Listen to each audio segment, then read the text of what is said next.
Latest updates ఈ రోజు వీడియోలో రాష్ట్ర వ్యాప్తంగా ఉన్న రైతన్నలందరికీ కూడా అదిరిపోయే గుడ్ న్యూస్ అయితే కేంద్ర ప్రభుత్వం తీసుకొచ్చేసిందండి. కేసీసీలు రైతులకు ఒక వరం. ఈ కేసీసీలు రావాలంటే కనుక రైతులు ఎలా అప్లై చేసుకోవాలి? ఈ కేసీసీలు మీ దగ్గర ఉంటే కనుక 3 లక్షల నుంచి 5 లక్షల వరకు మీరు రుణం తీసుకోవచ్చు అనమాట. రైతన్నలందరికీ కూడా ఎంతగానో ఉపయోగపడే ఈ స్కీమ్ గురించి మనం వీడియోలో డీటెయిల్గా తెలుసుకుందామండి. రాష్ట్ర వ్యాప్తంగానే కాకుండా దేశవ్యాప్తంగా ఉన్న రైతన్నలందరికీ కూడా ప్రధానమంత్రి పీఎం మోదీ గారు అయితే ఈ అవకాశాన్ని అయితే కల్పించారండి. మన ఫిబ్రవరి 1 తారీఖు జరిగిన బడ్జెట్లో దీనికి సంబంధించిన బడ్జెట్ కూడా రిలీజ్ చేయడం జరిగిందండి నిర్మలా సీతారామన్ గారు. దీనికి సంబంధించిన పూర్తి సమాచారాన్ని ఈ వీడియోలో నేను మీకు డీటెయిల్గా ఎక్స్ప్లెయిన్ చేస్తాను. వీడియోని ఎక్కడ స్కిప్ చేయకుండా ఫస్ట్ నుంచి ఎండ్ వరకు చూడండి. అలా అయితేనే మీకు వీడియో అనేది క్లారిటీగా అర్థమవుతుంది.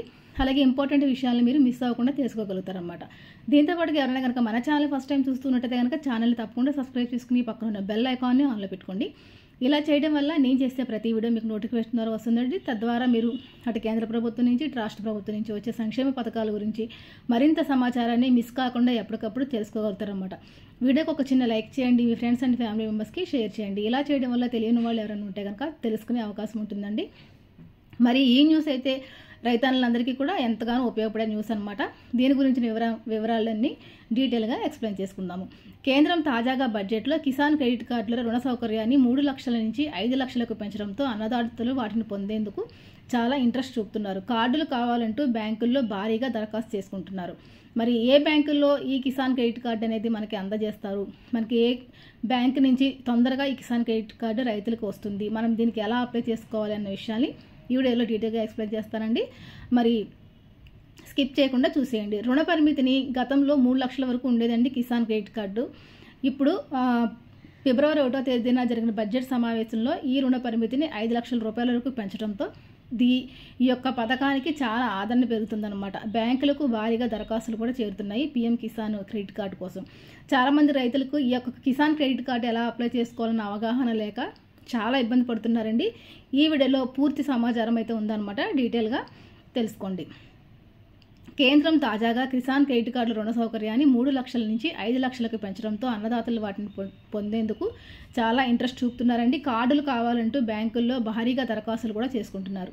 కేంద్ర నిర్ణయం నేపథ్యంలో రాష్ట్ర వ్యవసాయ శాఖ అప్రమత్తమైంది. అవగాహన కార్యక్రమాలు చేపట్టాలని చెప్పి నిర్ణయించింది. ఈ కిసాన్ క్రెడిట్ కార్డు అనేది ఎలా అప్లై చేసుకోవాలి, ఎప్పుడు అప్లై చేసుకోవాలి అన్న దాని గురించి రైతన్నల్లో అవగాహన కల్పించాలని చెప్పి అవగాహన కార్యక్రమాలు కూడా ఇప్పుడు రాష్ట్ర వ్యాప్తంగా దేశవ్యాప్తంగా కూడా చేయాలని చెప్పి కార్యక్రమాలు నిర్ణయించాలని చెప్పి చేపట్టాలని చెప్పి నిర్ణయాలు కూడా తీసుకున్నారన్నమాట. ఈ కార్డు యొక్క కాల పరిమితి 5 సంవత్సరాలు ఉంటుందండి. కేంద్రం తొలిసారిగా 1998లో కిసాన్ క్రెడిట్ కార్డులను ప్రవేశపెట్టింది. ఒకసారి కార్డు తీసుకుంటే 5 ఏళ్ల వరకు ఈ కార్డుకి కాల పరిమితి అనేది ఉంటుందన్నమాట. ఈ 5 ఏళ్లలో ఏటా కార్డు పరిమితి 3 లక్షల రూపాయల వరకు ఉంటుంది. కాకపోతే ఇప్పుడు ఈ 3 లక్షల రూపాయలని 5 లక్షల వరకు పెంచారు కాబట్టి మీరు ఈ కార్డు ద్వారా 5 లక్షల రూపాయల వరకు రైతన్నలు బ్యాంకు నుంచి రుణం తీసుకోవచ్చు. బ్యాంక్ రుణం మంజూరు చేసిన తర్వాత ఈ కిసాన్ క్రెడిట్ కార్డు మీకు ఏటీఎం కార్డు మాదిరిగా ఉపయోగపడుతుంది. మీరు ఏటీఎం కార్డు ఎలాగైతే వినియోగించుకుంటారో అదేవిధంగా ఈ కిసాన్ క్రెడిట్ కార్డును ఉపయోగించుకోవచ్చు అనమాట.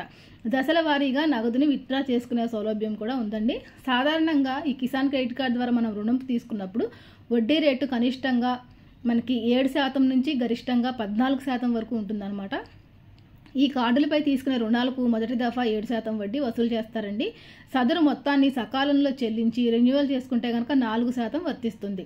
అంటే ఎవరైతే రైతులు సకాలంలో ఈ క్రెడిట్ కార్డు ద్వారా రుణం పొంది దాని సకాలంలో మొత్తాన్ని చెల్లించినట్టయితే కనుక మీకు 7% కాకుండా 4% మాత్రమే వడ్డీ అనేది పడుతుందన్నమాట. ఎందుకంటే మిగిలిన 3% వడ్డీని కేంద్ర ప్రభుత్వం బ్యాంకులకు చెల్లిస్తుంది. మిగిలిన రిమైనింగ్ 7%లో ఒక 3% వడ్డీ వరకు మనకి కేంద్ర ప్రభుత్వం బ్యాంకుకు చెల్లిస్తుందండి. సాధారణంగా పంట రుణాల కోసం రైతులు ఏటా బ్యాంకులను ఆశ్రయించి దరఖాస్తు చేసుకోవాల్సి ఉంటుంది. ఈ కిసాన్ క్రెడిట్ కార్డు ఉన్నవారు వాటి ఆధారంగా నేరుగా రుణాలను పొందవచ్చండి.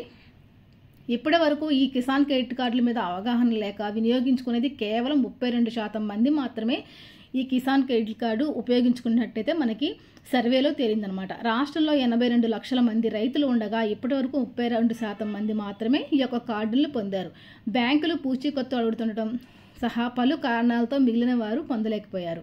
రాష్ట్ర వ్యాప్తంగా కార్డులు ఉన్నవారు 25,19,925 మంది రైతులు. వాటి ద్వారా ఇప్పటి వరకు 29,792 కోట్ల మేరకు రుణాలు పొందడం జరిగిందండి. తాజాగా కేంద్ర ప్రభుత్వం రుణ పరిమితిని పెంచడంతో రాష్ట్రంలో రుణమాఫీ అయిన తర్వాత మళ్ళీ రుణాల కోసం ఎదురు చూస్తున్న రైతులు ఈ కిసాన్ క్రెడిట్ కార్డ్ తీసుకునేందుకు మరి ముందుకు వస్తున్నారనమాట. రుణం ఇచ్చే ముందు రైతు యొక్క ఆదాయము, గత రుణ చరిత్ర, భూమి ఎంత ఉంది వంటి అంశాలను బ్యాంకులు పరిగణలోకి తీసుకుని రుణం అనేది మంజూరు చేస్తాయన్నమాట.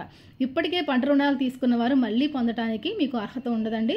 ఇప్పటికీ మీరు పంట రుణాలు ఒకవేళ తీసుకుని ఉన్నట్టయితే కనుక ఆ రుణాలను తిరిగి చెల్లించిన తర్వాతే మీకు ఈ కిసాన్ క్రెడిట్ కార్డ్ అప్లై చేసుకుంటే మీకు వస్తుందన్నమాట. భూమి లేని పక్షంలో రుణాలు అందించేందుకు బ్యాంకులు ముందుకు రావడం లేదు. అంటే కౌలు రైతులకైతే ఈ కిసాన్ క్రెడిట్ కార్డ్ రాదండి. భూమి గల రైతులకు మాత్రమే కిసాన్ క్రెడిట్ కార్డ్ అనేది వస్తుందన్నమాట. ఈ కారణంతో రాష్ట్రంలో ఇప్పటి వరకు 153,196 మంది రైతుల దరఖాస్తులు బ్యాంకులు తిరస్కరించాయి. కౌలు రైతులకైతే ఈ యొక్క కిసాన్ క్రెడిట్ కార్డు అనేది రిజెక్ట్ అవుతుందండి. కిసాన్ క్రెడిట్ కార్డు ఎలా పొందాలంటే కనుక కిసాన్ క్రెడిట్ కార్డులను అన్ని ప్రభుత్వ రంగ బ్యాంకులు, ముఖ్యమైన ప్రైవేటు బ్యాంకులు అందిస్తున్నాయి. ఏదైనా బ్యాంకు పరిధిలో ఉన్న రైతులు ఆ బ్యాంకు శాఖను సంప్రదించడం ద్వారా ఆన్లైన్ లేదా ఆఫ్లైన్లో దరఖాస్తులు చేసుకోవచ్చండి. రైతు యొక్క వయసు 18 నుంచి 75 ఏళ్లలోపు వయసు గలవారై ఉండాలన్నమాట. వ్యవసాయ భూమి ఉన్న రైతులకు పంట రుణాలు, వ్యవసాయ మౌలిక వసతులు, యంత్ర పరికరాల కోసం రుణాలు కూడా మంజూరవుతాయి. కోళ్లు, గొర్రెలు, పశువులు, చేపలు, పందులు, కుందేళ్లు పెంపకదారులు కూడా కార్డు పొందేందుకు అర్హులే. కార్డు పొందిన వారికి బీమా సౌకర్యం ఉంటుంది. Aadhaar card, driving licence, voter card వంటి గుర్తింపు కార్డులతో పాటు బ్యాంకు కోరిన మీదట భూమికి సంబంధించిన పత్రాలు కూడా ఇచ్చి ఇతర అవసరమైన డాక్యుమెంట్లను సమర్పించాల్సి ఉంటుంది.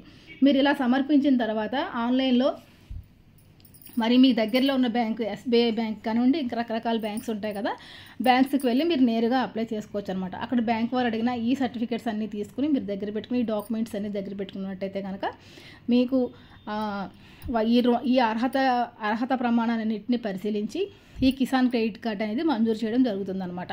మొన్నటి వరకు కిసాన్ క్రెడిట్ కార్డు 3 లక్షల రూపాయలు ఉండేదండి. గవర్నమెంట్ వారు ఇప్పుడు దాన్ని 5 లక్షలకు చేశారు. కాబట్టి రైతులందరూ ఈ అవకాశాన్ని వినియోగించుకోండి. ఉన్న రైతన్నలు అలాగే రాష్ట్ర వ్యాప్తంగా ఉన్న రైతన్నలందరూ కూడా ఈ యొక్క కిసాన్ క్రెడిట్ కార్డు యొక్క ఉపయోగాన్ని వినియోగించుకోండి. తద్వారా మీకు 5 లక్షల రూపాయల వరకు పంట రుణం వస్తుంది. కాబట్టి బయట ఎక్కడ మీరు అప్పులు చేసుకోవాల్సిన పని లేకుండా ఈ పథకం అనేది మనకి చిన్నకారు రైతులకు ఎంతో ఉపయోగపడుతుందని చెప్పుకోవచ్చండి. 5 లక్షలు అంటే చాలా పెద్ద మొత్తం కాబట్టి రైతులు ఎక్కడో బయట నుంచి అప్పులు చేసుకునే పని లేకుండా ఇలా గవర్నమెంట్ వారు ఇచ్చిన ఈ అవకాశాన్ని వినియోగించుకుని సకాలంలో ఈ మొత్తాన్ని తిరిగి మీరు చెల్లించినట్టయితే మరిన్ని రుణాలు కూడా మీకు బ్యాంకు నుంచి వస్తాయండి. మరిన్ని పథకాల ద్వారా కూడా మీరు లబ్ధి చేకూర్చవచ్చు అనమాట. కాబట్టి రైతులందరూ గమనించుకొని చక్కగా వెంటనే ఈ రోజే మీరు మీ యొక్క కిసాన్ క్రెడిట్ కార్డు కోసం అప్లై చేసుకోండి. మీ దగ్గరలో ఉన్న బ్యాంకుకి వెళ్ళి సంప్రదిస్తే కనుక అక్కడ బ్యాంక్ వారు మీకు పూర్తి డీటెయిల్స్ అయితే ఇవ్వడం జరుగుతుంది. ఓకే ఫ్రెండ్స్, ఇదండి ఇవాళ వీడియో. తప్పకుండా లైక్ చేసి, షేర్ చేసి, కామెంట్ చేయండి. మరొక మంచి వీడియోతో మళ్ళీ కలుసుకుందాము. అంతవరకు సెలవు, నమస్తే.